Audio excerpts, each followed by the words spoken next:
After losing in 4 sets to Jannik Sinner in the semi-final of the 2024 Australian Open, Novak Djokovic said that this was one of his worst Grand Slam matches. And a lot of people can agree because we watched in disbelief when Djokovic lost the first set 6-1, the second set 6-2, missing uncharacteristic backhands. He has the greatest two-handed backhand in the history of tennis. He was making a tremendous amount of errors, not only from the backhand side, but also from the forehand side. And most importantly, Novak Djokovic had 0 break points through the entirety of the match. By sheer grit and determination and fight, Novak Djokovic miraculously won the third set 7-6. But once the fourth set started, the errors came back, and Jannik Sinner won the fourth set comfortably, 6-3. Now, to make this poor performance from Djokovic even more mysterious, I'm going to read you what Taylor Fritz said about Djokovic when they asked him what makes Djokovic so tough. For you guys that don't remember, Djokovic beat Taylor Fritz in 4 sets in the quarterfinals. And Fritz said, I think one of the biggest things, like just the fact that he's so fast and he doesn't really miss a lot of balls. He definitely makes you really work and like hit quality shots to win points. It's also just like the lack of free points he gives you. It's like I never just hit a second serve and he just misses it. That just doesn't happen. Even when I'm going after my second serve, like hitting second serves that are consistently like 100, 105 miles an hour, like jamming him, he still puts it on the baseline. It's definitely tough when you don't get those free points and you have to work for every single point. And you have to realize that Taylor Fritz has one of the best serves in the world, possibly a more lethal serve than Jannik Sinner. So why was Djokovic missing so many returns against Sinner when he didn't miss them so much against Fritz? See, when the Davis Cup was going on at the end of 2023, I was actually sick in bed and I had the TV on, and I must have watched the match between Sinner and Djokovic at least 3 times, as well as the doubles. And I do believe that Djokovic losing that match to Sinner after having love 40 at 5-4 in the third set, 3 match points, where on the first 2 match points Sinner played really well, but on the third match point Sinner came to the net with a forehand approach shot, and Djokovic did have a look at a passing shot to win the match. Djokovic ended up losing that match, and I do believe that this had a extremely negative effect on Novak, because Novak puts a tremendous amount of value on matches that he plays for Serbia. Now, interestingly, shortly prior to the Davis Cup, Novak Djokovic beat both Carlos Alcaraz and Jannik Sinner comfortably in straight sets to win the ATP Tour Finals. So in my mind, this was a shocking loss to Jannik Sinner. But I'm going to tell you what was even more shocking to me is the way Jannik Sinner played in the deciding doubles. So the Davis Cup semifinal tie between Italy and Serbia was tied at 1-1.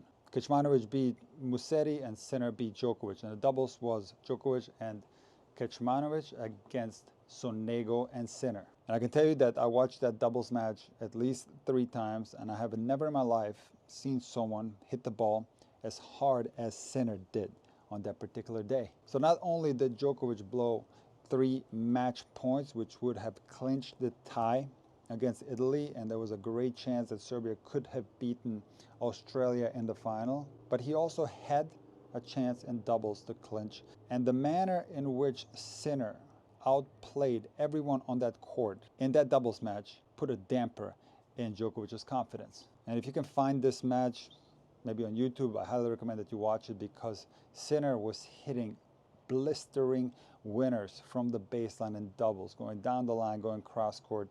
It is something that I've never seen before. So I do think that losing the Davis Cup in such a frustrating manner and ending a fantastic year, maybe one of the best years that Novak has had on such a down note, put a damper on the tournaments that he played in 2024, because in the warm-up tournament prior to the Australian Open, Djokovic lost to De Minaur, and he wasn't absolutely at his best in the Australian Open except in that match against Manarino. But he was still Djokovic, who can win a Grand Slam title without being at his absolute best. In my mind, the reason why Djokovic played the way he did against Sinner is that he still had that Davis Cup tie in his mind. He looked panicked out there. It didn't look like his calm, usual self. He was being overpowered by Sinner, And Djokovic is committing a tremendous amount of errors in those first 2 sets. And look, I'm of course not 100% sure that this is the reason why Djokovic played the way he did. It could just be that Djokovic had a bad day. I do believe that the head-to-head matchup between Sinner and Djokovic changed on that particular day in Davis Cup. I feel like prior to the Davis Cup match, Djokovic was the favorite. He was in control of the match. He was calm. He had a sense of belief even when he went down 2 sets to love, like he did against Wimbledon against Sinner. But I feel like after the Davis Cup match now, every time that Sinner faces Djokovic, he's going to have an advantage over him. Now, of course, this is not going to last forever. Eventually, based on the surface they play on, this might flip again in the other direction. But I want to give you a comparison to something that happened between the rivalry between Federer and Nadal. So Nadal had Federer's number until they played in the 2017 Australian Open finals, where Nadal was up a break in the 5th set. And Roger Federer just started ripping his backhands. I remember Federer saying that his dad just shouted at him, "Hit your backhand," and he just started doing it, and something clicked, and all of a sudden, Federer's biggest nightmare of having to hit backhands from Nadal's cross-court forehand didn't matter so much, because he was standing closer to the baseline and taking huge cuts on his backhand and making all the shots. And now guess what happened after Federer won that 5th set and got the Australian Open title? They played again in Indian Wells, where Federer won easy in straight sets against Nadal. They played again in Miami, where Federer won easy straight sets against Nadal. They played again in that same year in Shanghai, and again it was Federer who won in 2 easy sets. So I feel like that particular match at the Australian Open shifted the momentum of the rivalry between those 2 guys. And now in comparison, Sinner against Djokovic, on that particular day in Davis Cup, I think this was Sinner's most important day in his tennis career, because he took the #1 player in the world, a guy who he just lost to 3-3 in the World Tour Finals. He took him out in singles, but not only that, he took him out in doubles right afterwards. And then if you watch Sinner play in the Davis Cup final, he had so much confidence, he blew de Minaur off the court. And when I watch Sinner now, it's a completely different player. See, I listened to Djokovic's press conference, and they asked him about Sinner, and Djokovic said that Sinner has a tendency to slap the ball. But there's something different about his ball now. I feel like it's a lot heavier, because if I study Sinner's technique, it's not truly a slap shot where he hits the ball very flat. He does have a tremendous amount of spin on his forehand, but it's a combination of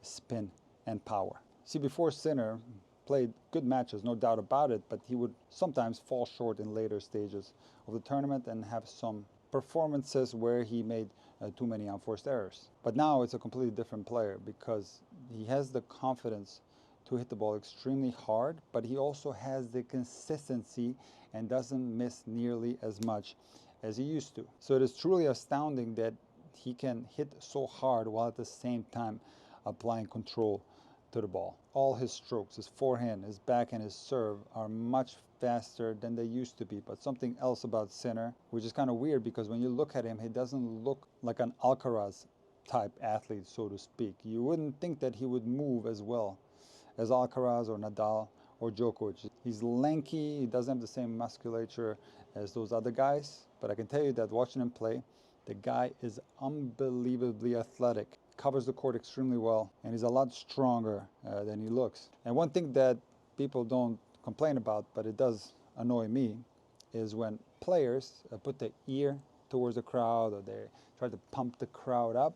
Unless you're messing with the crowd like Djokovic does sometimes, or Medvedev, that's a different thing, where the crowd is against you and you're going like this. You're more playing with the crowd. But for players that are liked by the crowd, it makes absolutely no sense to me why they're going like this or like this. The crowd is cheering anyways. There's absolutely no need for you to do this, and there's a lot of players that are doing this right now. However, Jannik Sinner doesn't do it. He has a demeanor on the court that reminds me of Borg and Edberg. And the thing that I say all the time is that the most exciting thing in tennis is to see contrast in styles, but not only contrast in styles, also contrast in personalities. Fire against ice, Borg against McEnroe, Sinner against Djokovic, or Sinner against Alcaraz. So the fact that Sinner has that old school behavior on the court, Edberg-like, to me, is a breath of fresh air. Now, looking ahead at the final, Sinner is going to play Medvedev,